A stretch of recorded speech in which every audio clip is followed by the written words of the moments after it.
Queria que vocês abrissem a Bíblia de vocês numa palavra muito ministrada, muito conhecida, que está lá em 2 Reis 4, texto que é bastante ministrado, mas a gente não pode lutar com o Senhor. Queria trocar o texto, queria trocar a palavra, mas nada fluía.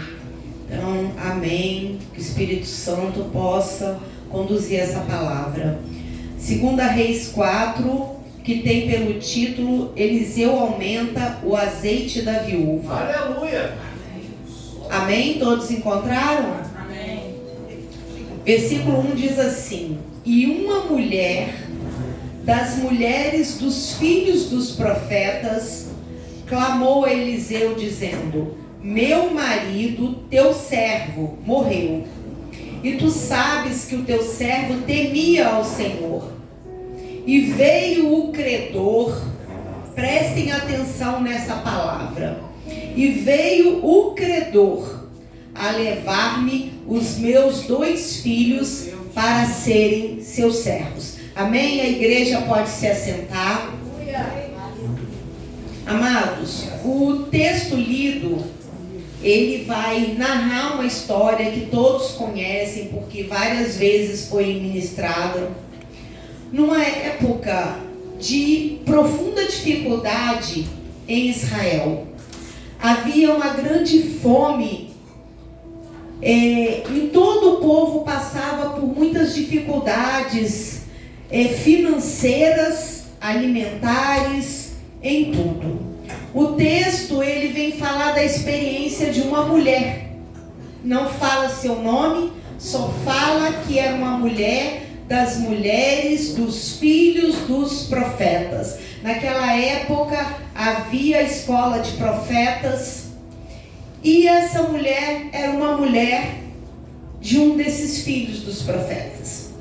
Essa mulher, ela estava vivendo uma situação de grande necessidade. O seu esposo havia falecido e tinha deixado para ela uma grande dívida. Uma dívida que possivelmente, quando seu esposo estava vivo, ninguém foi lá cobrar. Ou se foi cobrar, ele estava vivo e havia uma promessa de que ele ia pagar.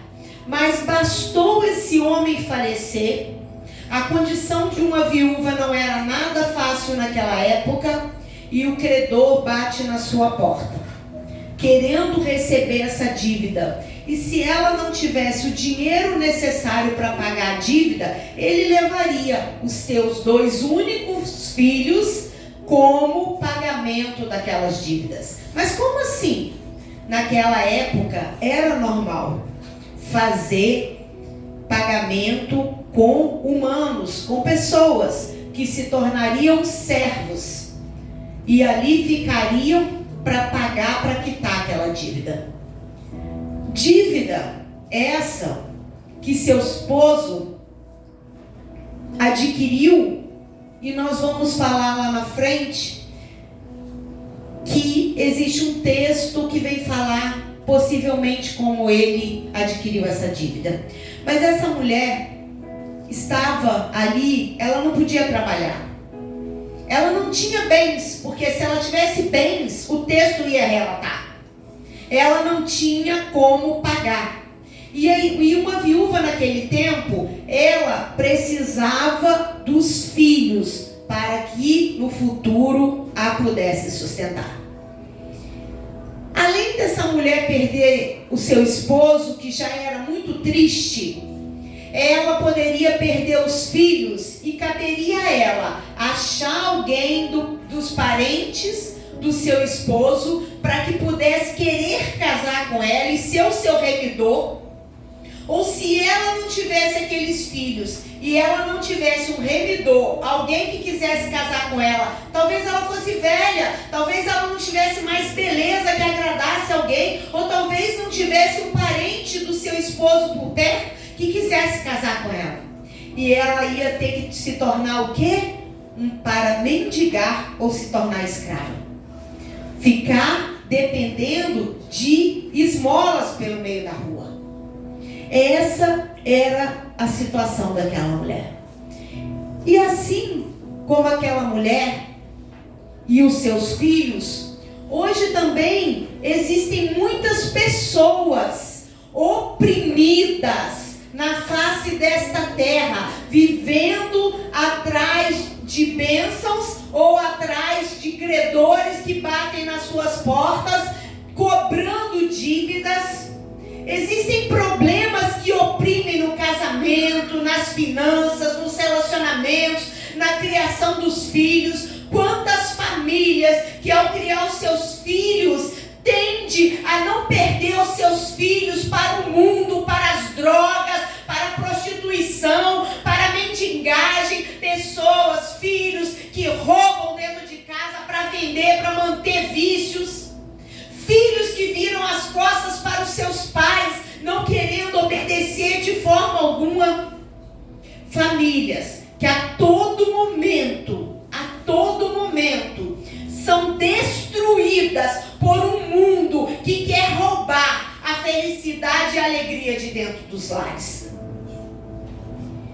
E assim, meus amados, nenhum pai, nenhuma mãe quer ver o seu filho sendo escravizado, sendo preso, sendo algemado, físico e espiritualmente. Porque muitos não estão presos em cadeias físicas, mas estão em cadeias espirituais, jogados na sarjeta, muitos no meio da ansiedade, da depressão, de vícios, de degradação, filhos que já não olham na cara do pai, porque acham que o pai não tem que chamar atenção. E assim como um pai e uma mãe, o nosso Pai Celeste não quer ver nenhum dos seus filhos presos e escravizados, mas pelo contrário, Ele quer ver cada um de nós livres, totalmente libertos. Deus não nos fez para viver acorrentados e nem presos. Deus nos fez para ser livre. O preço já foi pago lá na cruz. O risco de dívida já foi rasgado. Havia uma dívida de pecado e Jesus lá na cruz, Ele rasgou. Mas em todo o tempo Ele falava com cada um que Ele libertava: vai e não peques mais. Vai e tem uma vida mudada, mas não peque mais. Não volte às antigas coisas. Não volte atrás. Não abra mão do que Deus colocou na tua vida. Não abra mão da liberdade que Deus te deu de louvar e de adorar a Ele. Aleluia. Aleluia. Nesse contexto desse texto aqui, havia um credor e um devedor. Devedores são pessoas ou empresas que devem dinheiro. E credores são pessoas ou empresas que emprestam dinheiro. E uma vez que um devedor pega dinheiro emprestado, ele abre uma brecha para que o credor chegue até a porta dele para cobrar. Aqui havia uma legalidade. Esse homem, ele abriu uma legalidade. Ele não pagou uma dívida que ele contraiu. E ele abriu uma legalidade para que esse credor batesse na porta dele, querendo receber essa dívida. E esses credores, eles tinham um objetivo: receber a dívida, ou levar os filhos daquela mulher como pagamento, levar sua herança, levar o seu bem maior, levar a sua alegria. Aquela mulher tinha gerado filhos e não gerado dinheiro para pagar dívidas para credores. Aquela mulher deu à luz a uma herança, a um bem maior do Senhor. E o Senhor fala no meu coração que nenhuma mãe pode gerar um filho para entregar para credores, para o diabo, para as drogas, para a prostituição. E assim como aquela mulher que não abriu mão, que foi bater numa porta correta. Quantas mães não têm batido numa porta correta? Porque, amados, nenhuma mãe pode abrir mão dos seus filhos. E aqui, quando essa mulher vê que ela pode perder os seus filhos, que eles podem ser arrancados dela, levado como um pagamento de uma dívida, de uma forma, que muitas pessoas hoje em dia vivem com dívidas físicas, como a pastora orava, se você prestou atenção, comprar, ter, material, é mais importante ter do que ser. Eu preciso mostrar uma roupa nova, um sapato novo, um cabelo novo, uma unha nova. Eu tenho que aparecer nas redes sociais de uma forma diferente, porque o outro tem, eu tenho que ter.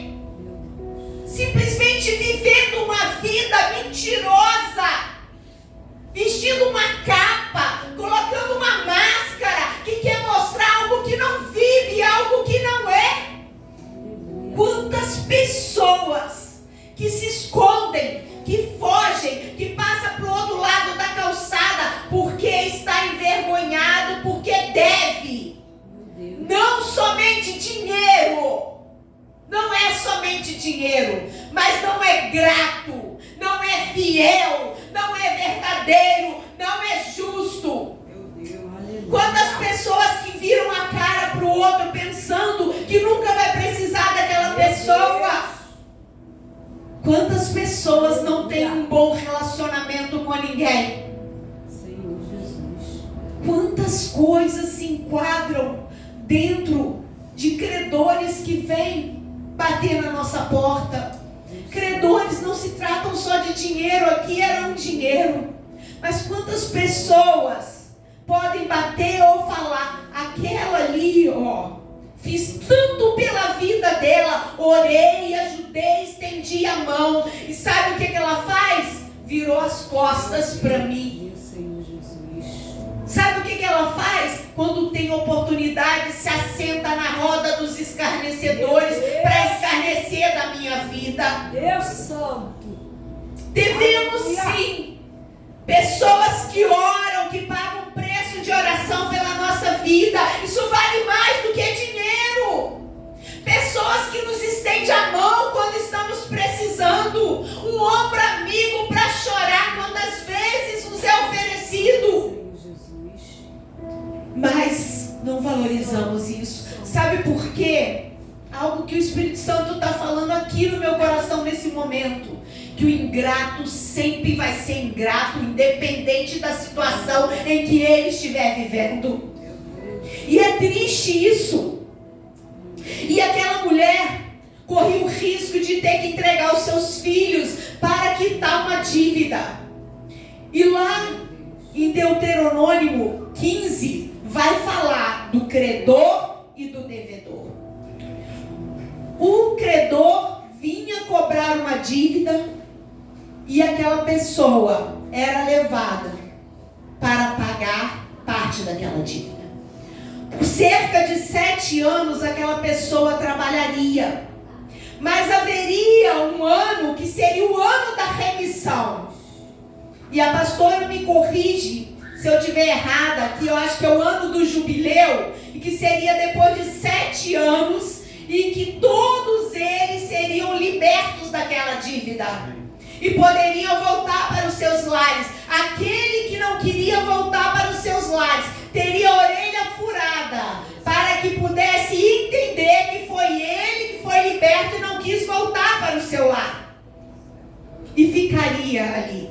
Imagina aquela mãe, o que seria daquela mãe com seus filhos levados 7 anos longe dela? O que seria daqueles filhos que foram criados de uma forma e se tornaria servo, sei lá de quem? Mas nós olhamos para esse texto aqui e só nos atentamos no milagre do azeite. Amados, ou melhores, homens, cuidado com as tuas atitudes, para que você não esteja negociando a tua casa, a tua família, os teus filhos, o teu ministério. Ah, mas eu não tenho filho. Cuidado, homens, cuidado, mulheres, cuidado, jovens, com a tua vida, com a negociação que você tem feito na face desta terra. Porque talvez esse homem pensou assim, haverá tempo de eu pagar essa dívida que eu estou fazendo e ninguém vai bater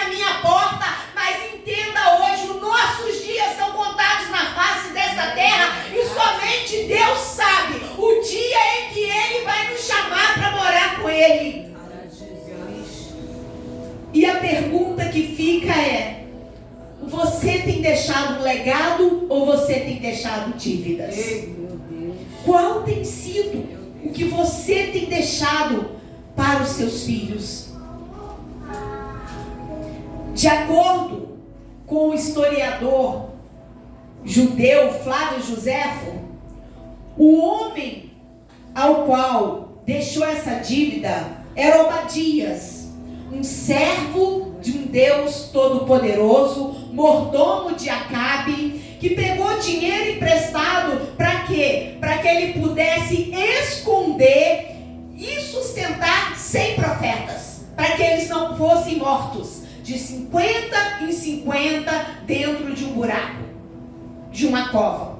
E lá ele sustentava com pão e água. Obadias, um homem temente a Deus, um homem que não tinha posses, porque se ele tivesse posses, ele não seria mordomo de Acabe e nem teria que pedir dinheiro emprestado para sustentar com pão e água 50 profetas. Mas um homem que não achou dificuldade diante de Deus e se colocou, e esse homem, ele deixou um legado que era obras e fé, obra e galardão. Independente, ele não temeu de pedir dinheiro emprestado, mas ele temeu de não poder fazer nada para sustentar e não permitir que aqueles profetas fossem mortos. Meu Senhor Jesus. Obadias, assim como essa mulher disse, era servo teu e temia a Deus. Temia a Deus. E amados, aqui no versículo 1, parte B, diz assim: e tu sabes que o teu servo temia ao Senhor. Ela chegou, essa mulher, ela poderia muito bem inventar uma história. Essa mulher poderia muito bem ir pedir dinheiro emprestado para alguém. Essa mulher poderia falar para aqueles credores: mas eu estou viúva, eu não tenho nada a ver com a dívida do meu marido. Mas ela sabia muito bem quem era o marido dela, e ela vai no lugar correto, ela bate na porta certa, ela vai diante do homem de Deus e lembra para ele: homem de Deus, ele era teu servo e ele temia a Deus. Ele não era qualquer um, ele não fez qualquer dívida, ele não gastou dinheiro na jogatina, na prostituição, ele não jogou dinheiro no lixo, na bebedice. Ele fez uma dívida sim, e você sabe, você conhece a índole do meu marido. E nesta noite, abre uma reflexão: será que nós conhecemos com quem nós convivemos? Será que nós sabemos se aparecer uma dívida do marido, da esposa, do filho, em que foi gasto? Será que nós estamos atentos sobre a vida daqueles que nos cercam, família e parentela? Ou, se algum dia algo acontecer, nós vamos bater em qualquer porta, ou de repente, dívida, pagar dívida, daqui a pouco caduca a dívida dele, ele já morreu. Eu pagar alguma coisa? De forma alguma. Mas essa mulher, ela mostrou o caráter de integridade dela e do marido dela. Ela chegou diante daquele homem de Deus com verdades. Com verdades. No versículo 2 diz assim: e Eliseu lhe disse: que te hei eu de fazer? Amados, o que aquele homem, profeta de Deus, podia fazer para aquela mulher? Sabe o que na minha conjectura, ou talvez na sua? Vamos orar. Vamos orar agora. Vou te dar uma palavra de autoajuda. Isso, uma palavra de autoajuda. Vai para tua casa, fecha a porta do teu quarto e crê. Olha, vai que essa dívida vai caducar, vai que eles vão deixar de vir te buscar, ou quem sabe, você consegue o dinheiro emprestado, mas a única coisa que eu posso fazer nesse momento é me compadecer por você.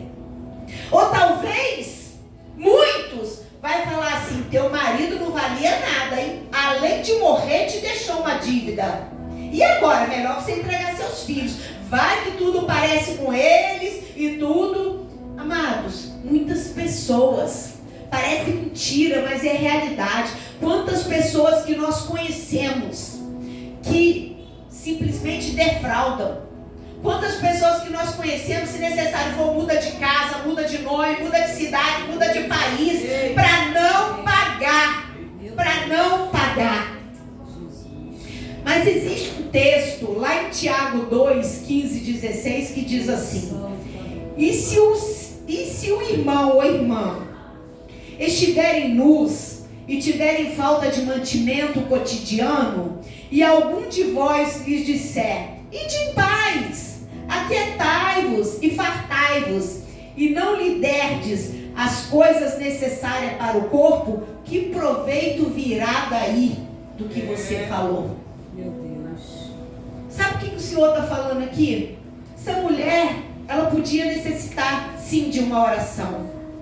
Mas essa mulher, ela estava numa hora que ela não queria um abraço, que ela não queria uma palavra de autoajuda. Essa mulher precisaria de resposta. Essa mulher precisava de um milagre. Essa mulher precisava de uma intervenção divina. Essa mulher precisava de salvação e de libertação. E essa mulher sabia muito bem que somente um homem de Deus, somente do alto, e não autoajuda, mas ajuda do alto, viria de resposta para a vida dela. Glória a Deus. Meu Senhor, Deus fiel. E amados, ela não ia abrir mão de lutar pelos filhos dela. Ela não abria mão de lutar pelos meus filhos, pelos seus filhos. Usamos muitas vezes o pronome possessivo: meu filho, minha esposa, minha casa, meu trabalho, minha família. Mas será que realmente é tudo meu? Meu ministério. Será que é tudo meu? Ou nós conseguimos entender que pela misericórdia do Senhor, é o Senhor que nos colocou como mordomo sobre tudo e sobre as coisas que chegam até nós. Só que a mordomia exige compromisso, exige renúncia, exige dedicação, exige confiança. Não é de qualquer jeito. Obadias era mordomo. E eu e você? Como tem sido? Como eu tenho agido diante de tudo que Deus tem me confiado? Ah, não, é meu ministério. Ah, é meu filho. Ah, é minha casa. Agora, o que eu tenho feito para cuidar? Um dia eu vou dar conta de tudo para Deus. Deus não erra quando confia algo a alguém. Deus não errou quando chamou o Robert para ser evangelista. Deus não errou quando chamou o pastor Levi, a pastora Simone, a pastora Valéria, o pastor Marcelo para ser pastor. Deus não erra, quem erra sou eu.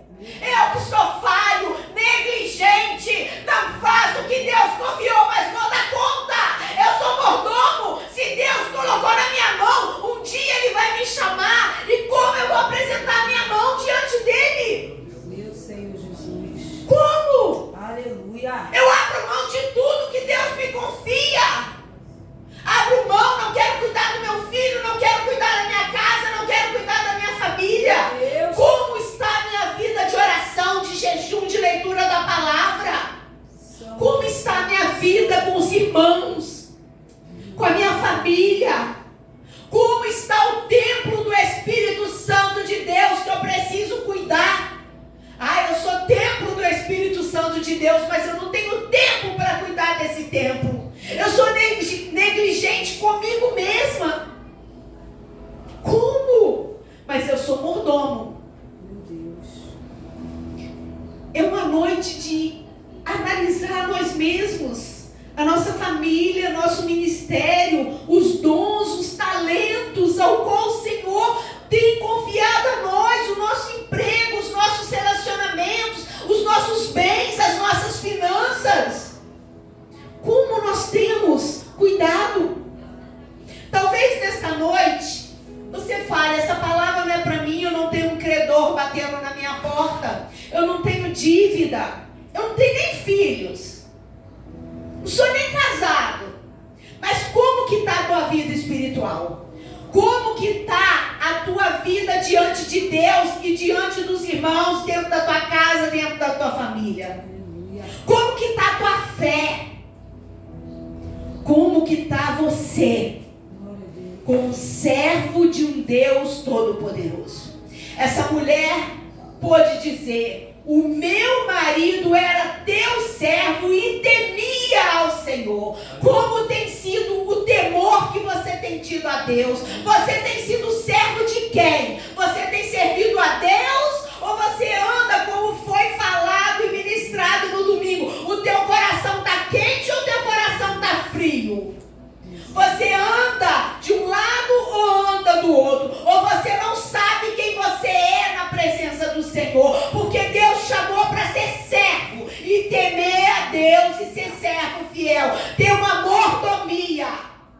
Porque é isso que Deus nos confiou. Essa mulher, diante de tudo o que ela poderia passar, longe dos teus filhos, com uma dívida para ser paga.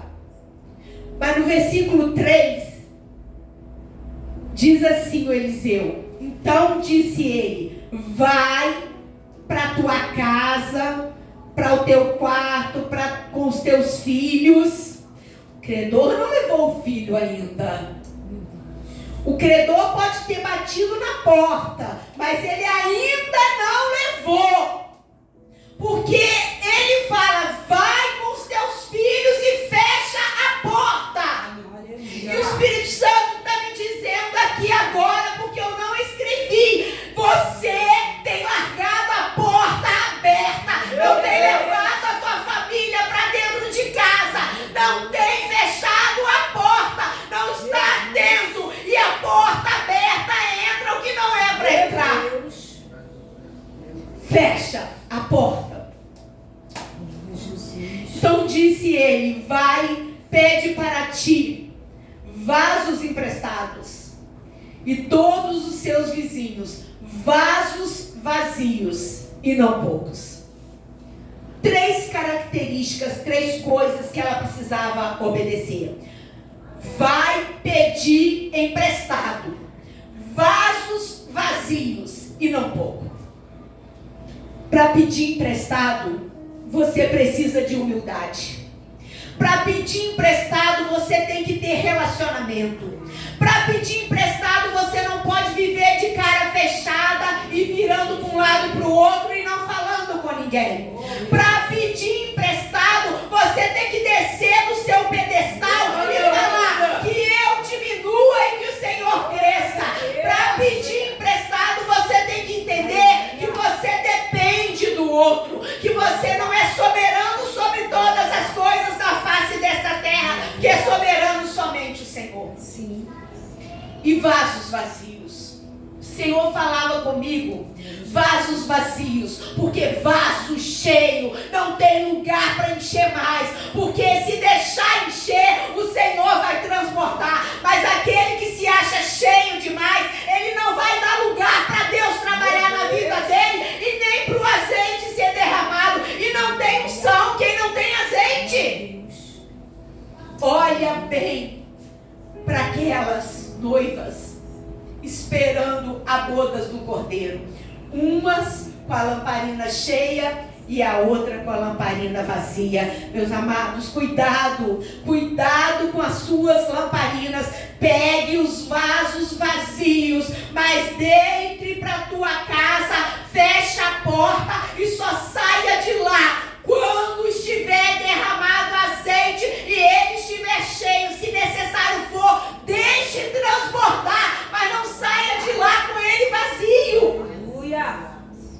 E quando fala aqui, não poucos, porque quem limita as bênçãos sobre a minha vida, o milagre sou eu.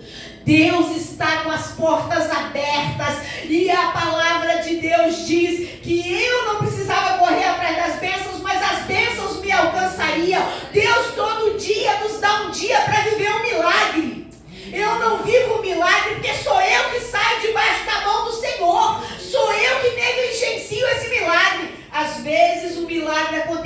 eu nem vi, porque eu estou desatento demais. Amados, vasos cheios. Azeite aponta para a unção.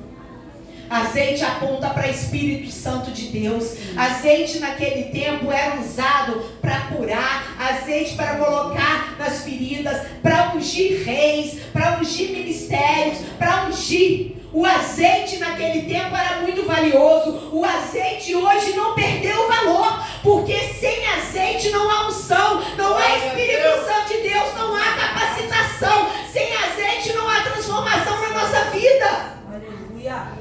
Mas o mais importante de tudo isso, fecha a porta. Fecha a porta. Não vai acontecer se você não fechar a porta. Não adianta pegar emprestado, não adianta pegar vazio, não adianta pegar muito, se você não entrar para dentro da tua casa e fechar a porta. E só abra a porta da tua casa, do teu coração, quando o milagre acontecer. Uma vez que o milagre aconteceu, ali ele diz: pega, vende, paga a tua dívida e vive do resto. Não era pouco, era muito, era muito. Aquela mulher de endividada que tinha que entregar os seus filhos para um credor, agora ela já tinha uma dívida toda saldada e tinha como viver do resto. Amados, não saia daqui nesta noite querendo amanhã fazer uma dívida. Não saia daqui nesta noite amanhã murmurando, reclamando, largando a tua casa do mesmo jeito, abrindo mão dos teus filhos por qualquer coisa. É muito triste. Todo mundo está acompanhando o que aconteceu com o caso daquela jovem de 17 anos, Vitória Regina. Olha a tristeza. Jovens se misturando com quem não é para misturar. Diz um repórter que ela cantava no louvor da Assembleia de Deus. E olha o que aconteceu com essa jovem de 17 anos. Pais, aonde andam os seus filhos? Filhos, aonde você anda que você não consegue prestar conta para o teu pai? Meu Deus. Do que vai acontecer? Muitas crianças estão sendo ceifadas. Muitas mulheres e muitos jovens estão sendo ceifados. Credores de Satanás batendo na porta e levando embora. Querendo imputar dívidas. Se envolveu com a pessoa errada. Hoje, muitos estão culpando ela por ela ser morta. Por quê? Se envolveu com a pessoa errada. Andou no caminho errado. Amados, não permita que o diabo, que Satanás venha roubar a alegria que Cristo te deu, a vida que Deus te deu. Jesus já pagou um alto preço naquela cruz pela minha vida e pela sua vida. Jesus quer te libertar das raízes, ainda que falta te libertar das dívidas, para que nenhum credor bata na tua porta querendo levar algo que é teu. Que nesta noite nós possamos sair daqui pedindo ao Espírito Santo de Deus que ao entrar na nossa casa e fechar a nossa porta, a unção do Espírito Santo seja derramado dentro do nosso lar, que as vasilhas sejam cheias, que o azeite venha transbordar e que tudo aquilo que venha na nossa vida bater na nossa porta, como dívida, como credor, querendo levar os nossos filhos, a nossa alegria, a nossa herança, caia por terra em nome de Jesus. Que todo Satanás, que todo diabo disfarçado de querer roubar aquilo que Deus nos deu, seja arremessado fora da nossa vida e da nossa casa, no poder do nome de Jesus. Que não venhamos abrir a nossa boca, que não venhamos abrir a nossa casa, que não venhamos abrir o nosso coração para qualquer um, porque aqui essa mulher, ela foi no lugar correto. Ela não foi atrás de nenhum adivinho. Ela não foi atrás de nenhuma pessoa que não podia ajudar ela. E que nesta noite você possa buscar, sim, por libertação, por cura, por respostas vinda dos altos céus. Que você possa buscar pela vitória do teu lar e da tua casa.